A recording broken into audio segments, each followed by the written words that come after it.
There are a handful of people that I trust implicitly when it comes to their taste in music, and they have turned me on to some amazing artists over the years. And one of those artists that I've been turned on to is Romi Mayes. She's my guest on the podcast today. Reluctantly. This podcast, reluctantly sponsored by ThompsonMortgages.com. If you are set to renew your mortgage in 2026, reach out to Thompson Mortgages first. Timberbuilthomes.ca. Homes and cottages, recreational dwellings, and more at timberbuilthomes.ca. Concept Clothing and Culture. Amazing custom-made clothes for men and for women at conxept.com. And Wendy Campbell, realtor at blackmorerealestate.ca. If you would like to list your home, or if you're searching for your forever home, email Wendy at blackmorerealestate.ca. WENDE at blackmorerealestate.ca. Reluctantly. Yay. Yay, indeed. Yay me. You know, Rami, I was recently looking at your social media, Instagram, and you were it was one of your posts in mid-January. Was it Gimli, Manitoba, where you were performing and it was minus 45? It was minus 45 and it's an hour drive. And it's like blizzarding on the highway. We're like, what are we doing? We shouldn't even be considering this. One of the reasons we're talking today is to discuss all kinds of things when it comes to your career as far as music and your bookings and your other companies, your other endeavors that are going on, because I find it fascinating. But the other thing is to talk about touring. You've been, doing it since the late 90s, and the challenges when it comes to Canada. I know that you had some. Was there a show or two that was canceled because of travel conditions, and it was just not safe for people? Yeah, completely. I mean, that happens quite a bit. And so I'm learning my lesson every year about which, like, right now it's March 30th while we're recording this, and it's snowing outside in Winnipeg right now. And it's just mind blowing. So I've learned my lesson to not push any tours in March. I used to say, okay, well, by mid-March, it'll be nice out. We'll hit the highway. And then, I've flipped a van before, on ice, and it's just, nothing's worth it anymore. So yeah, the weather conditions are so unpredictable here in southern Manitoba. And there have been many cancellations over the years. Yeah. The same thing is happening in the Edmonton area, where Yeah. I am. It's April. I don't know. Did you grow up in Manitoba? I did, yeah. But I never remember it being this long, this cold. Sometimes in May we'd get that odd, weird blizzard or something, but it was at least spring in March. Okay. You know? So I grew up in Creston, BC. 3 years in Vancouver, but Creston, BC is, I mean, it's the Okanagan for the mild weather and the fruit growing, and well, the Creston Valley is similar to the Okanagan, but just gorgeous weather, right? And when I was a kid, I remember growing up, and there was this old thing, this old adage, this old saying: "April showers bring May flowers." It actually fucking happened in Creston. Okay. Yeah. Like, we're just a couple of days from April, and there's still 2.5 feet of snow in my front. I know. Yeah, like usually, so my birthday comes up every year, the same time, of course, is the second week in April. And every year when I was growing up, we were outside for my birthday, whether I was a young adult or we were partying or we went to a bar or whatever we did, or when I was even a kid, we'd be outside. And it's like, I'm thinking that my birthday this year, we're indoors. Just a few friends will come over. But last year, it was really nice. Like I had all my yard stuff set up, the tables and the umbrella, and there were people, tons of people outside. We had a bonfire by the evening, tons of people playing music. I don't foresee that this year. I think that this is a very freakish, but in all fairness, it's so easy to forget that November last year for us here in Winnipeg was very mild. So we actually had a really late start to winter. So I guess, you give a little, you take a little, but still, this winter is just kicking all our asses. We're just over it. Yeah, Yeah, all of us. the Edmonton area, December was a bitch, and Yeah, it just I don't know what January seemed okay, but now we're into yeah. this No, it's weird. just been brutal. Like, Yeah, it's just been brutal. And like usually we get like that 1 week of -30 or something like that. It was like that for a very long time. yeah. So, I mean, luckily I work from home and I just stay in a lot. I lay really low in my older years. So I hibernate. But it kind of gets a little, you get a little, I love my home and I like my space, but you still get a little kooky, you know? So there's the touring habits of I think we can all learn from the touring habits of Alice Cooper, because Alice Cooper comes to Canada in the summer when he can go and play golf, and then he does his show that night. Got that right. I ran And into him at the airport once with it, and what we were waiting for our guitars to come back in the oversized, and we were staying with Alice Cooper, and we're thinking he's got all his gear or something. It's just golf clubs in the oversized. We're like, oh, okay, didn't see that coming. Yeah, it's the greatest concept. I don't know how he does it, or if he just calls up and just gives somebody else's name. We went golfing. I went years ago when I was working at the Bear. I actually went golfing, spent the day with him before yeah, his show in Edmonton one night. fun. It was so boring golfing with Alice Cooper. All he did was he hit it straight off every tee box, and he hit it onto the green on every second shot, and he shot like 73, and it was like there was no adventure with Alice on a Yeah, golf course. he's not even Just being funny. He's not being so cool. oh, no, he Okay. had personality. He was Yeah, very serious about his golf game, yeah, but the fact that there was he never hit it into the bush, he was never yeah. behind a Very, very tree. straight edge golfing. Yeah, Yeah, super. I think that that's the dream. I mean, that's something I thought about forever, especially because I had spent a lot of time touring down south, especially in the Texas area. So for a long time, while my daughter was get as she got older, I thought as soon as she goes, she graduates or she wants to move out of the house or something like that, I was like, I'm going to get a place down south and just come back up for the summers. But I mean, then that costs money. So, and then of course, timing is everything. So but I do love Winnipeg. I do love being here, but these winters are just wearing us down, like, and I know it's not that different there at Edmonton. Yeah. I guess before we go too much further into the podcast, we should talk about your first solo tour in quite some time, starting on the Yes. 22nd, which, as this is released, we're recording at the end of March, but as this is released on April 21st, so I guess So April 20th. technically when this releases, I'm leaving tomorrow. That's right. You're playing tomorrow night in Dauphin, Manitoba. That's right. Yeah. So Yeah, it's you terrifying. I'm terrified. It'll be great though, why? I think. Why are you terrified? Well, I've toured for years. No, but I've been touring for, phew, like at least almost 30 years. And I've always toured, I did start touring solo when I didn't, I mean, I'd have MapQuest printed out. I would have my van and just, driving in the US on this highway and like just stressed out and playing solo acoustic shows here and there, wherever I could get one. And but that's something I always suggested to musicians to do at the time, because then you'd get this, you meet this person who says, well, I've got this festival, or you could open for me at this show, and then you start being able to afford to be able to bring people because now you're getting better pay and the gigs are better. So that's how I started, but I haven't done that in a really long time. I rarely even play solo. So it's I don't know. I just think it's a little scary because I've had these amazing bands, amazing guitar players, and I've leaned on them quite a bit, thinking like, yeah, my songs might be good, my voice might be okay, my guitar playing's good or whatever. But I just thought that was part of the show. So for me to consciously strip it all down and see how I do on my own is it's a little bit intimidating. You talked about your voice. Do you have to do something to maintain that No, I harsh lose my voice every tone? tour. I You're lose my what? voice every tour. I actually just today I'm getting in the mail a nebulizer, which is like a vocal like saline solution spray. Yeah. It's supposed to like help with the guitar folds, the vocal cord folds. Because so I smoke and I drink. I'm not like crazy on the road, but I do. You have some drinks on the road for your shows, and I do smoke less than I had in the past, but I still have the odd cigarette here and there, especially with the drink.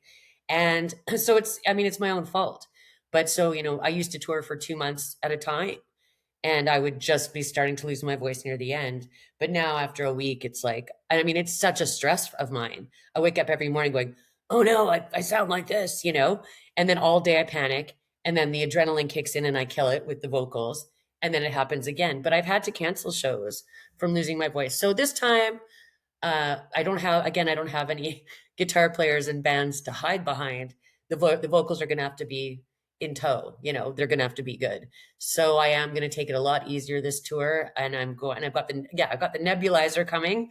So I'm just going to like do that every morning before and after gigs as well, and hopefully, and I drink all these like molasses things, and I do everything I can, but I lose my voice. Just I talk a lot, and I'm social on the road, so it's not doesn't these elements don't really add up to be like really conducive to keeping your voice.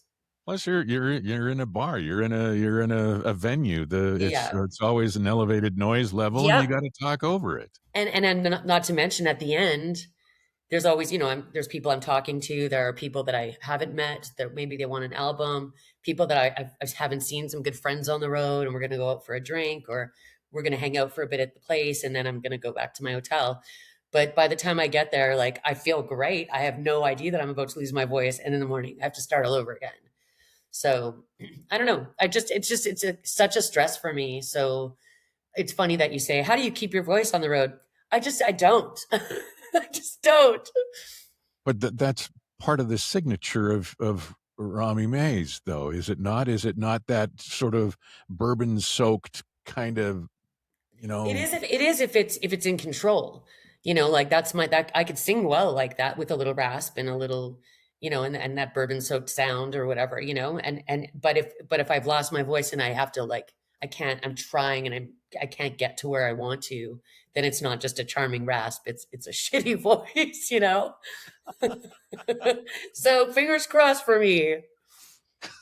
that's the name of your next album, Charming Rasp. Yeah, and then the title track is fingers crossed.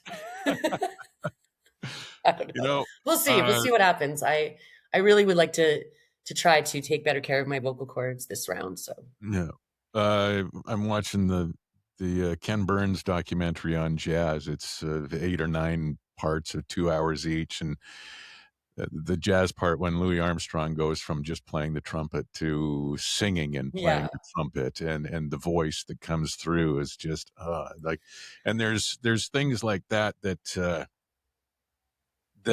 I like. I love Casey Chambers. I yeah, love Townes Van Zandt, Guy sure, Clark. The Steve Earle, John Prine. You want to talk totally. about somebody who's got a prolifically unperfect voice, Yeah, John. and I mean that is part of like I think some. I mean, I'd like to believe that I can. I'm at least in key and singing pitchfully. Pitchfully? I don't think that's a word. In pitch. I'd like to believe that I have vocal control, and I really do think that when I'm singing well, my songs, that I think they sound good, or else I wouldn't bother. But yeah, it's a little scary when you do lose. Like, yeah, I don't mind not. I listen to some of these great singers as well, and I'm just like damn, like who am I even pretending to how could I even pretend that I'm a singer out here? But my sound is my sound. So as long as I can maintain it, we're good. Perfect imperfection. Yes, ideally, and not imperfect imperfection if we're lucky. Mhm. So when you're touring on your own, I'm guessing acoustic, or do you bring an No, I'm electric gonna or go what? electric. I'm gonna go Oh, are electric. you? Yeah. Yeah, because my electric, it's a hollow body and I play through my amp and I just love the tone. And so I could still, because I'm gonna go between some pretty songs and some heavy songs. So I am bringing my acoustic as well, which will be plugged in if I want to access it. But when I was rehearsing, I just realized I could pull off the slow stuff, and then I can use my Bigsby and get the tremolo-y sounds in there, and make the songs kind of sustain and be really beautiful. But I think the acoustic might make an appearance here and there. But I think for the most part, because it's gonna be a very chill tour. Like even though I'm playing some rock and roll as well, I intend to just sit in a chair and just have my guitars on either side of me and just sit and just present my songs. And it's the songs of 7 albums. So it should be pretty diverse, I think. So You've got a lot to draw from, that's for yeah. sure. So you've got a Bigsby. I'm guessing it's not a Fender then. What do No, you? I have a Gretsch Electromatic. Okay, I Yeah, was. which I love. I mean, it's there's the Country Gentleman, which is a little bit bigger, and that is like, double the cost. And so I always wanted that when I was younger, when I was playing different electric guitars. But when I tried the Electromatic, I also have it a little bit customized to my sound. And I usually play through a Vox, but I'm gonna just rent a Blues Junior amp because it's just easy to carry around, and I can get my tone for a solo performance really easily. So yeah, so it'll have a little dirt, but it'll also have this warm. The Bigsby's really important in those minor type songs and some of the endings for the slow stuff, and just that meow, just to give it a little bit more than just an acoustic sound. I'd like to take a moment to tell you how excited I am to welcome a new partner on the Reluctantly podcast. It's Timber Built Homes. Their focus is timber homes and cottages, year-round living, recreational dwellings, and beyond that, pavilions, barns, and freestanding timber-built offices. Complete information is available at timberbuilthomes.ca, and it's also where you'll learn about Timberbuilt's Home in a Box. It's fantastic. An entire home package shipped in a sea can anywhere in the world right to your build site. See the floor plans, sample builds, photo gallery, and most important, the prices right on their website, timberbuilthomes.ca. And please let them know that you heard about them on the Reluctantly podcast. Let me tell you about my mortgage broker for a moment. Mike at thompsonmortgages.com has been client-focused for over 17 years. They take care of all the financial components of your real estate purchase so that you can concentrate on finding the perfect home. Whether you're a first-time buyer or renewing like so many other people in 2026, let thompsonmortgages.com work for you. They find the lender, and it costs you nothing for their services. The lender pays. Download the app and get pre-approved in 60 seconds. ThompsonMortgages.com, 780-413-6743. Tell them you heard about them on the Reluctantly podcast. Reluctantly. When you're touring solo, are you by yourself or do you have a companion that comes with you? I wouldn't have done this if my friend Cindy said no. She lives in Whitehorse, and she's one of my favorite people in the world. And we tried to spend time together at least once or twice a year. And I threw it out there at her, and I just said, "Can I fly you into Winnipeg in April? Will you do the trip with me, and I'll fly you back home?" And when she said yeah, I was like, sealed, done deal. I'm doing it solo, so I will have her with me for most of it. At the very end, I'll be traveling back solo. But that's okay. I wish she would have done the whole thing with me, but what are you going to do? But I think it would have been a little too lonely because I live alone. I work at home alone, and I don't really need that much alone time. I want to have some fun, and I really would love a companion, especially for the extra driving and things like that. Is Cindy the one that keeps you in check or the one that makes you drink more? She's the middle ground.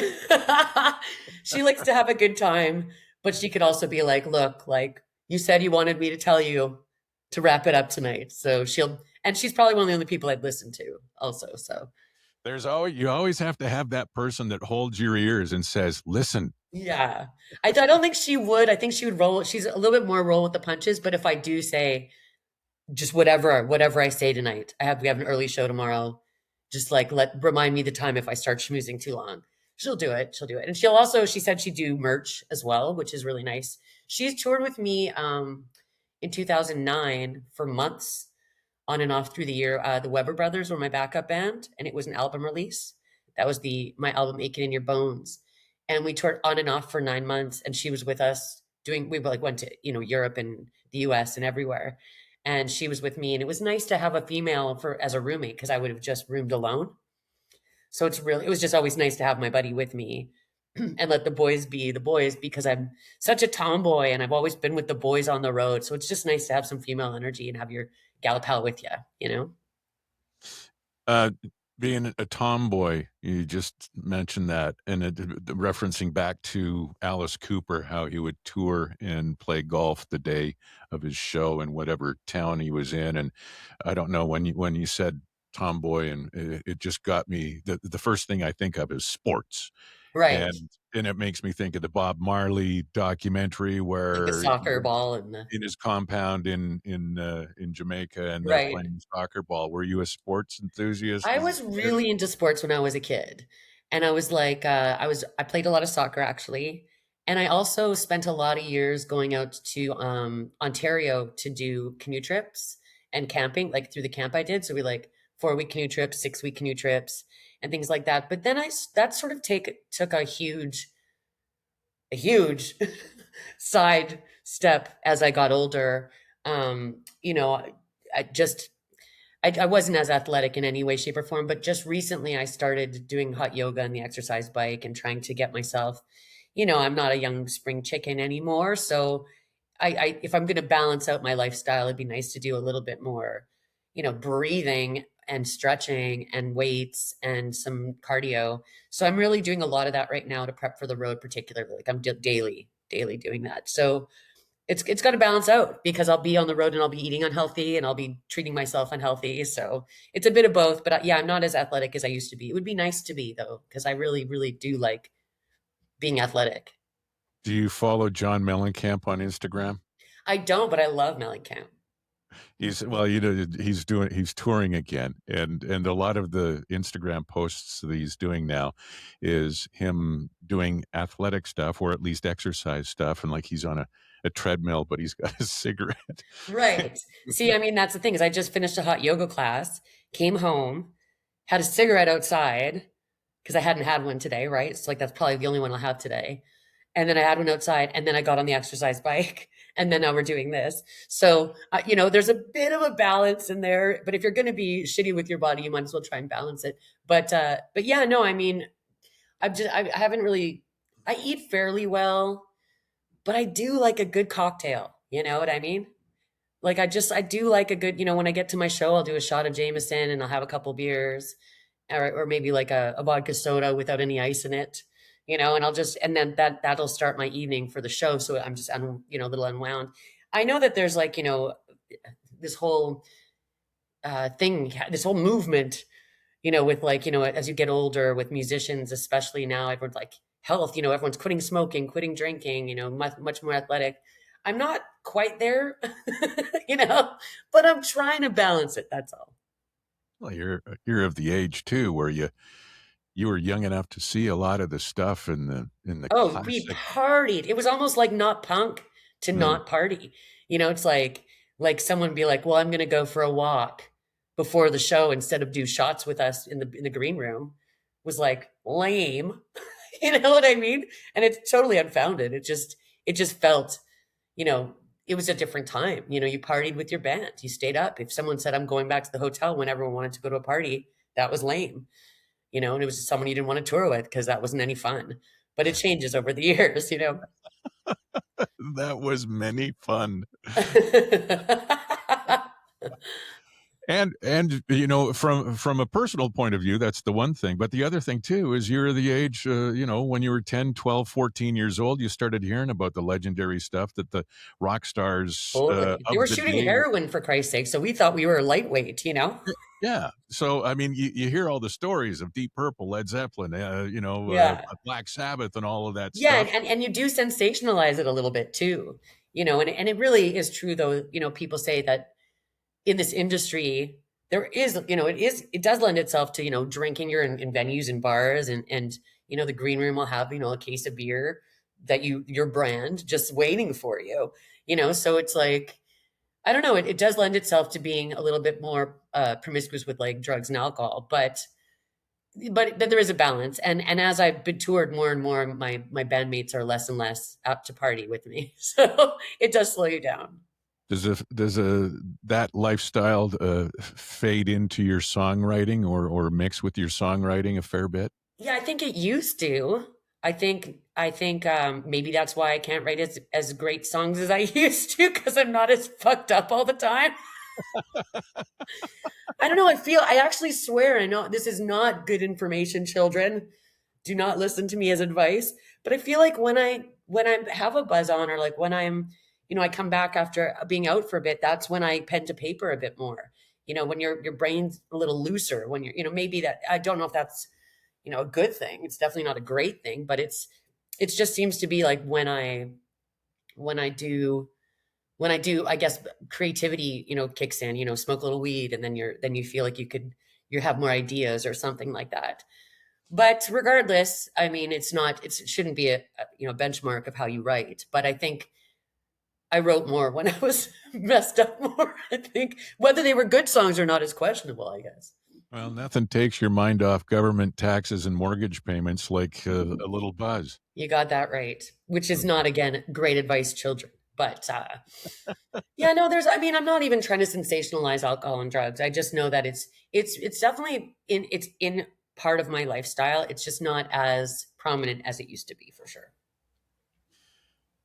Back in the late 90s, I think I saw it. Was it on your Instagram that you posted a picture of yourself and talked about busking and hitchhiking across Canada? Yes, yes. Tell me about I crossed Canada. Yeah, I kind of, you know what? But even previous to that, I didn't know how to tour. Like, I didn't know what tours were.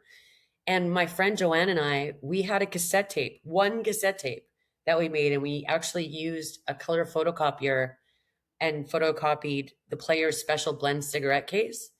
And so that was the insert. It just had Player's Special Blend. And then in handwriting, it had, the songs on the inside that we had recorded just, at our buddy's place. And we would just hitchhike, and we'd get somewhere, and we'd go to a pub or a bar or a venue, and we'd give them the tape to listen to. And if they wanted us, we'd stay and try to get a place to stay that night, and we would try to play. And I actually believed that that's how you toured at that time. That was like 16, 17, 18 years old, And I don't know how I missed the memo on the real touring, but that's how I started. And then after she and I weren't hitchhiking together anymore, I just kept going, and I would busk, and then sort of just stay somewhere, maybe stay. I also used to bartend and waitress quite a bit. So I would just, if I got along with people or I could get a job, I'd just stay somewhere for a bit, and then eventually got a van, and then lived in my van, and that kind of thing, and just kept going. So there were a lot of lessons there in road touring and music and professionalism to some degree. And yeah, and it was really good. I mean, I don't regret a minute of it, but it was, now if my daughter did that, I'd kill her, So, you know, she's 26 now, my daughter, but even if she was like 17, 18 and did that, like, every gray hair my mom has is for me. Every single one. There's no doubt about it. So, But you said 16, 17, 18. What did you bugger off from home early, or was it just a controlled see you later, or what? no, I moved out really young. I moved out at the end of my 16th year, I believe.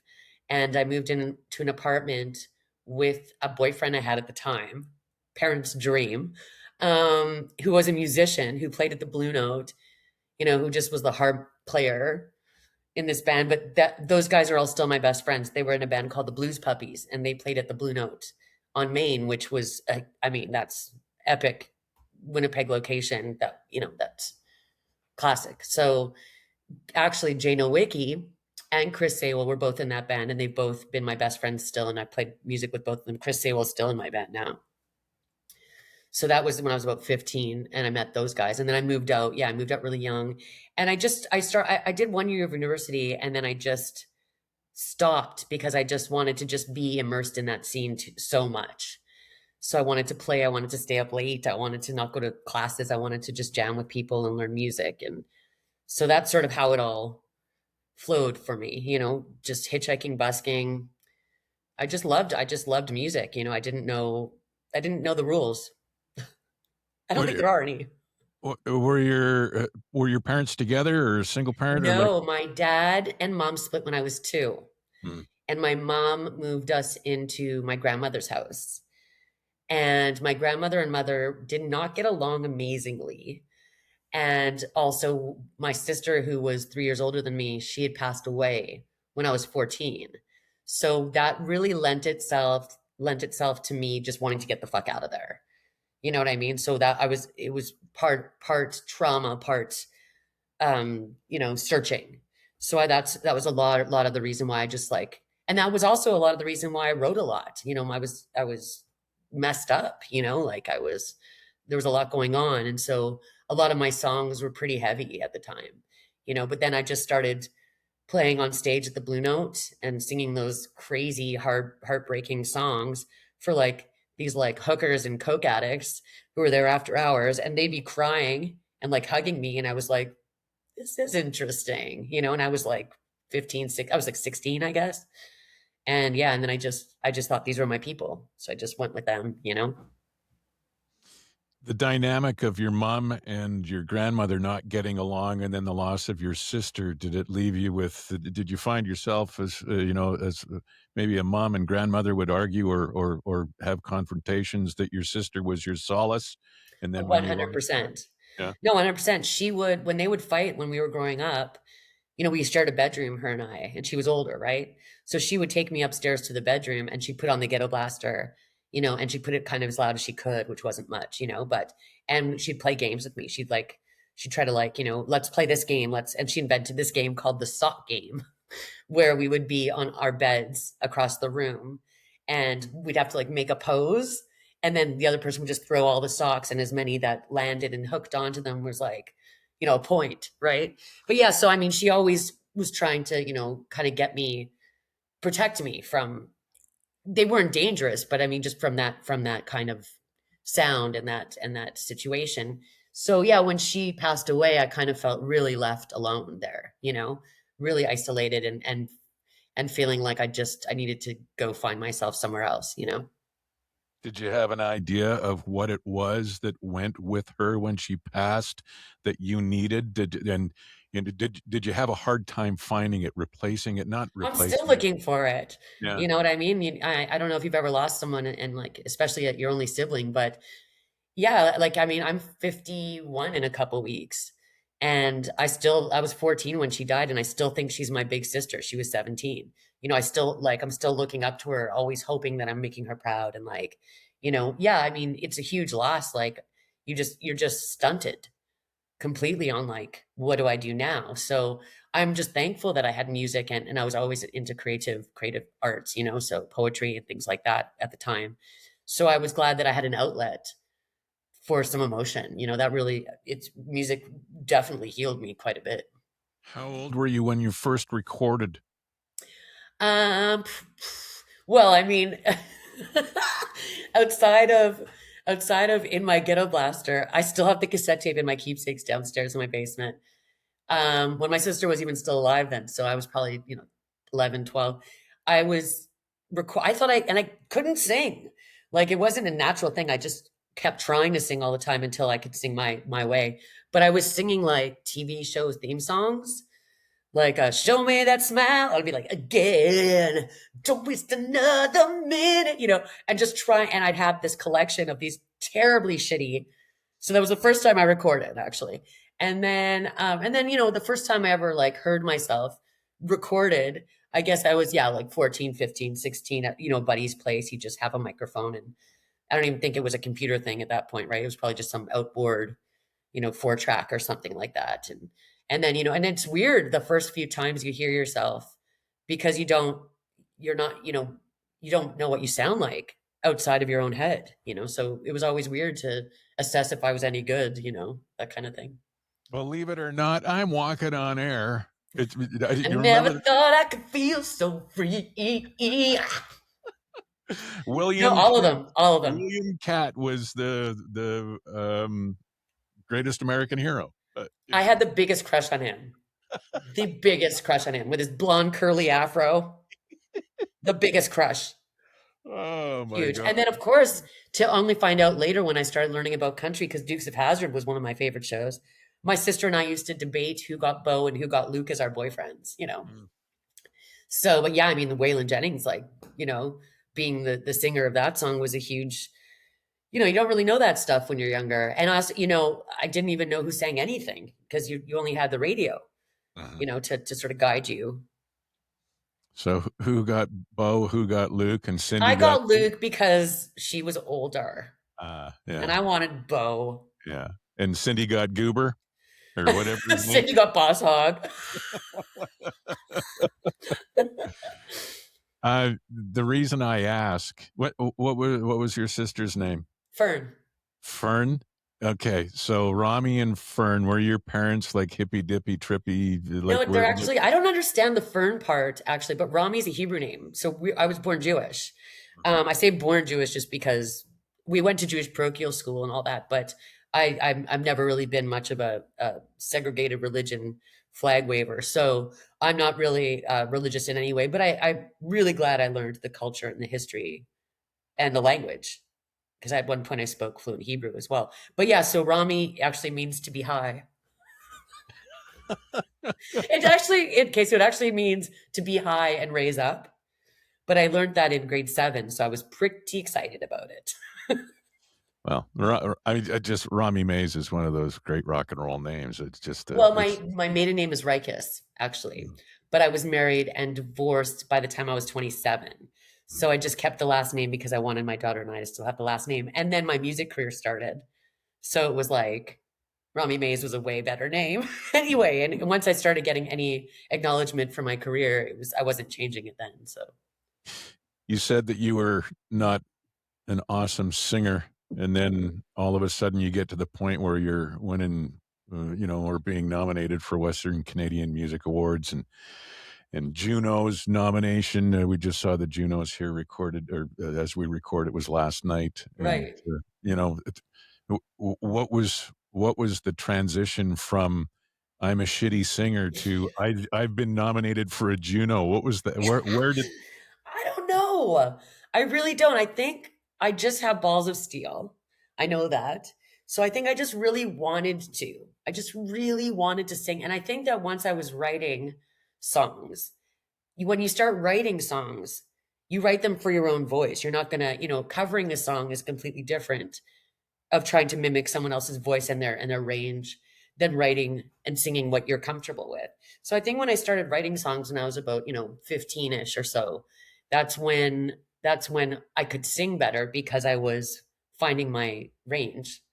And then confidence. And then by the time I got Juno nominated, I already had a couple albums out, and I'd been touring and things like that too. So it wasn't like a jump. It took time. But yeah, I was surprised when people started saying you have a really nice singing voice. You have a really nice singing voice. When in my teenage years, I was like, do I though? That's interesting because I just really wanted to sing.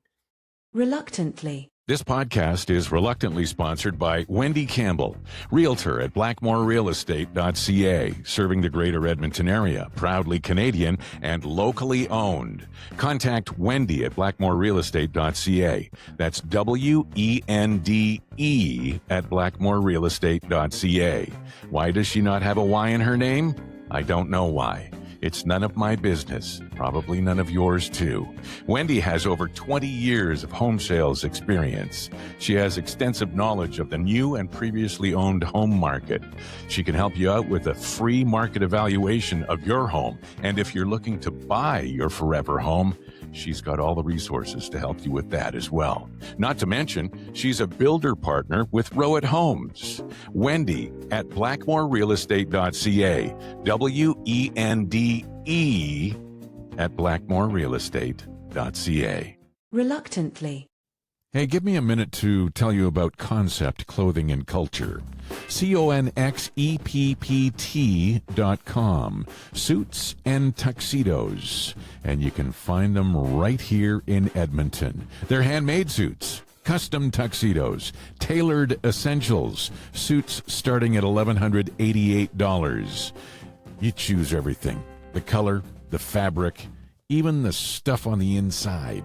The little pokey pocket thing that sticks out. It's amazing. It's a terrific experience. You can go through and get something as fancy as a tuxedo, or you can start with outerwear, matching sets, tailored essentials.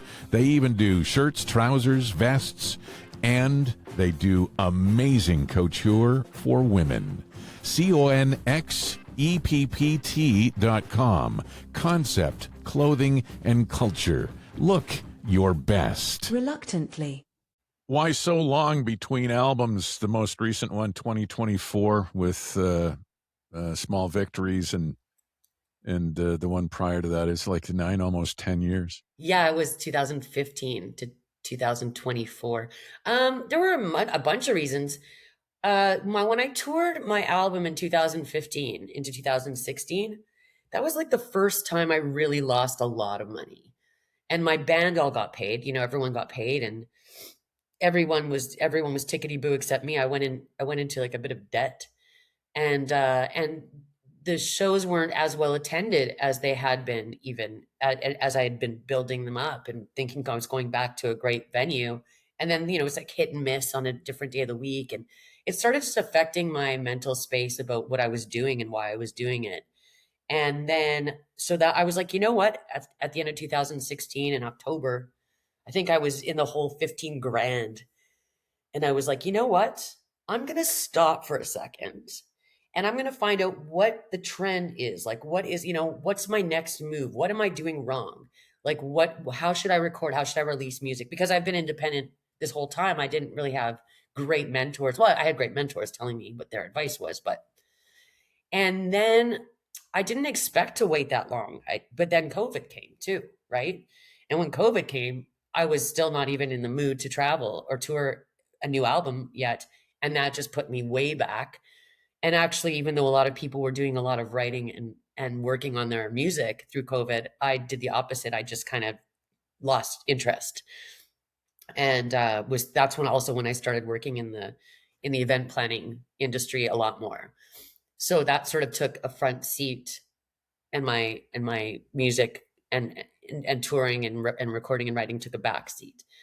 But then I don't know. Then I guess in like 2002, maybe, I was asked to do a Lucinda Williams tribute for her birthday. She had turned 70 that year.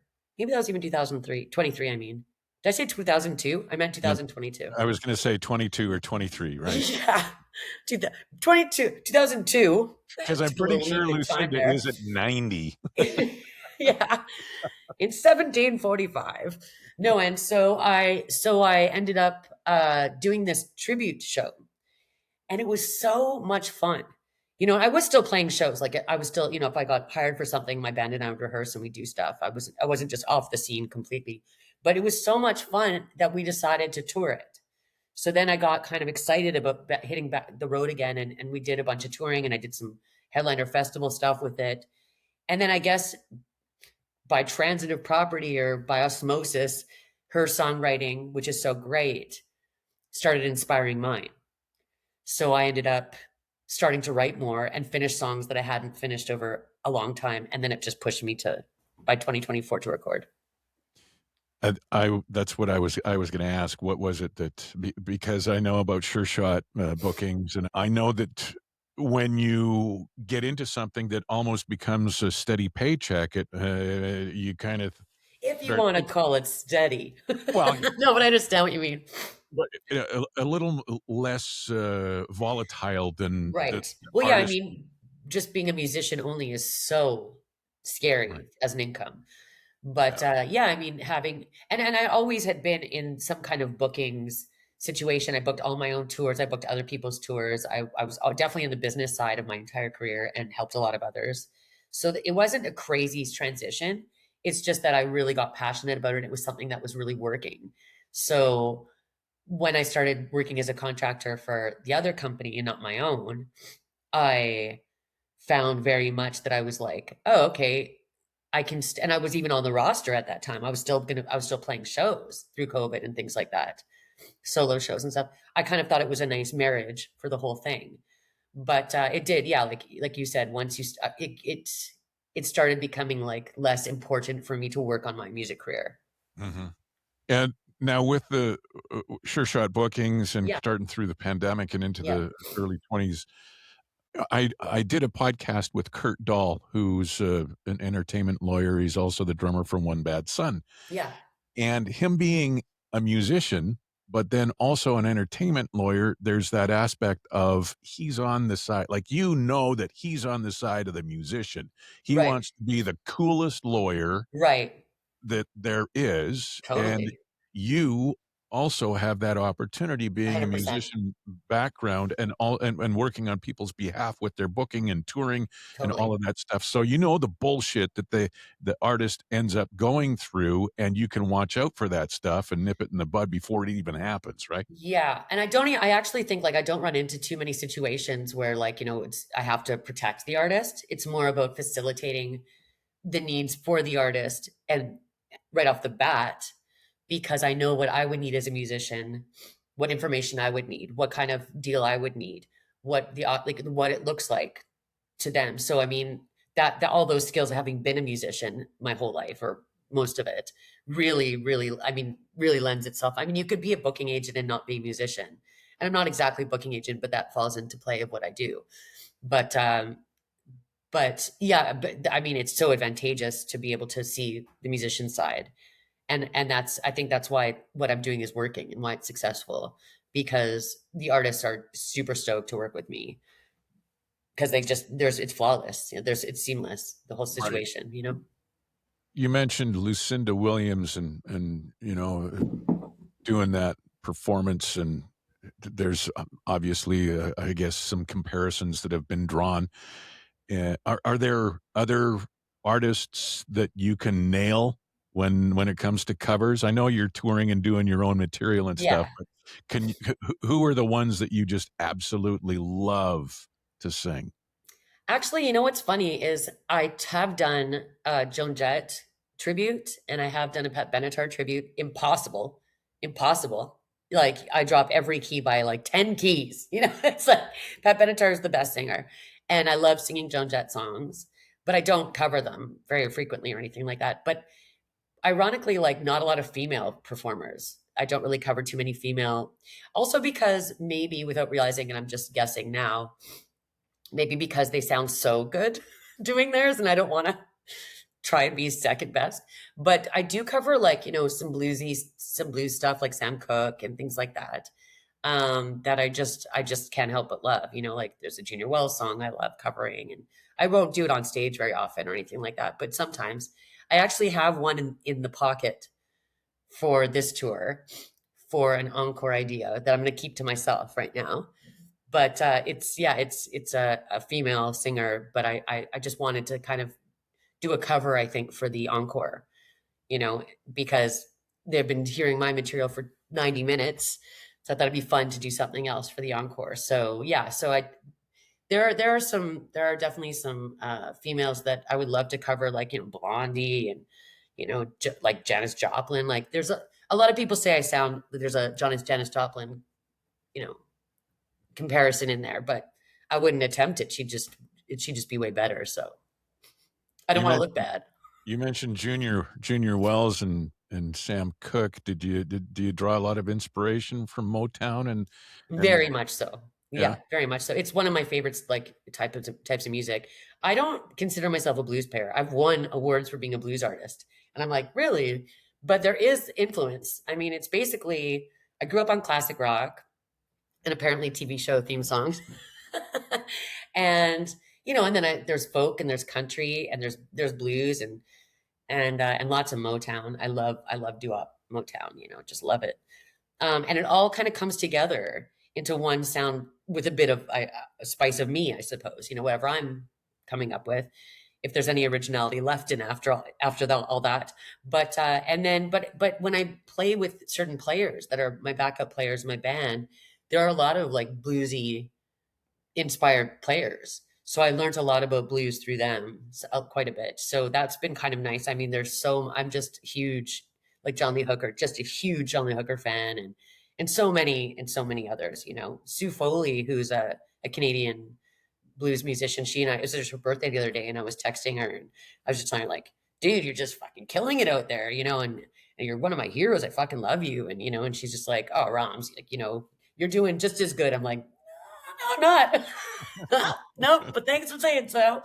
No, but she's such a badass, and I mean, I toured with her at one point, and that was pretty cool. Like, it's pretty cool because, like, blues, or like edgy or Motown. It's just so sweet. Those melodies are so badass, and the guitar stylings are so badass. A lot of people can play folk and country, so it's not that impressive sometimes to just sound pretty or sound good. It's really nice when you can edge it up a bit with that stuff. You mentioned Pat Benatar, Joan Jett, and stuff. I interviewed not too long ago Niven Elliott, who's doing right now the story of Nirvana as they tour here at the end of March, beginning of April, and he also does a tribute with CCR. And there's a bunch of things. There's a company that's starting to incorporate that. Do you think that's something that you might dabble in, or is that something that is not Yeah, interesting? I'm not really a cover person. Yeah. Like those couple tributes I said for sure, but even in my shows and all the touring I've done, I really don't do covers. I've always believed, if someone's done it, it's probably been better before you. Like whoever's original is probably the original. Yeah. There are certain songs, like there's a Billy Joe Shaver song I can't get away from sometimes that I just love, and maybe a town song or something like that, or the Ronettes or something like that. But mostly, yeah, I'm not a tribute act in any way. Like that Lucinda stuff was really hard. That was really challenging, and I got really comfortable with it. But at first, it was like it was such a good challenge, and I think that's part of why I'm doing this solo tour as well. Like it's just such a challenge and I love to challenge myself because I can mainline and get bored with life so easily. I need to do something on the horizon that's going to be challenging. You know what I mean? Yeah. Well, hey, I hope this sells a few tickets. You're playing some pretty fine rooms coming up, starting April 22nd, Dauphin, Manitoba, the 23rd in Saskatchewan, in Saskatoon, Edmonton at the Blue Chair on the 24th of April, Black Diamond, Alberta on the 25th. That's a matinee. That's important to mention in case someone's Okay. going to that. That's a That's 2 right. p.m. Yeah. Yeah, I did see that. The 26th in Calgary, and April 28th in Medicine Hat, and then the lonely drive back to Winnipeg without. Yeah, I'm gonna stop in Delray and visit. I think I'm gonna stop because I work from home. Mhm. That I can like I think I'll just drive from Medicine Hat and just like stop in about Regina-ish. There's actually a spa in Moose Jaw, but I was thinking about giving myself a treat, but it's sold out like for the night. There's like this great hotel there. But I think I'm just going to treat myself to like a slow ride back and not, do the panicked 11 hours, type of thing. And then I have a friend that lives in Deloraine, so I'll probably pit stop there. And then the next day I'll just come back up, it'll be a few hour drive. So take it nice and easy on the way home, but so I don't stress myself out because I'll be exhausted. That'll be the end of the tour. So driving 8 hours and 9 hours by yourself at the end of a tour that's tricky. I'm so glad I got to chat with you today, and I'm so grateful that I've been turned on to your music. Who And was it? Do you know who? Jeff Woods. Oh, I love Jeff Woods. I love Jeff Woods. I'm so thankful. Yeah, he's the best. We became such good friends after our one-time podcast a long time ago. We Yeah. write each other all the time. He's the best. I'm so thankful. That's great. I worked with Jeff at the Bear in Edmonton from 92 to 97. Yeah, he's a fucking gem. Love that Yeah. guy. And I'm so glad that I asked. So to know that you guys are friends just makes sense. You have the same vibe. Yeah, and there's a couple others too. Mike Plume was also saw him. That's really nice. Yeah, well, Mike is the one that actually turned me on to John Prine and Towns Van Zandt, Guy Clark. Right. I know someone's got to turn you on to something. Like, it's always, that's another thing, being sort of where I'm at now. It's part of my career with Sure Shot Bookings that I'm doing now. It's really nice to be able to like introduce new artists to people that they don't know, and then they get them at their home or their a corporate show or their wedding or whatever it is, and now they're fans of them, and that's such a win for everybody. Romi Mayes, ROMIMAYES. You got it. Romi Mayes on Instagram, and go see her April 22nd through 28th on her Prairie Swing solo tour, and check her out on all the streaming apps, and buy the merch and buy the CDs, and the money goes to her instead And of support local music whenever you can. exactly. Thank you, Terry. You're the best. I really appreciate this. It's been so fun to talk to you. Thank you. Reluctantly. This podcast reluctantly sponsored by ThompsonMortgages.com. If you are set to renew your mortgage in 2026, reach out to Thompson Mortgages first. Timberbuilthomes.ca. Homes and cottages, recreational dwellings, and more at timberbuilthomes.ca. Concept Clothing and Culture. Amazing custom-made clothes for men and for women at conxept.com. And Wendy Campbell, realtor at blackmorerealestate.ca. If you would like to list your home, or if you're searching for your forever home, email Wendy at blackmorerealestate.ca. WENDE at blackmorerealestate.ca. Reluctantly.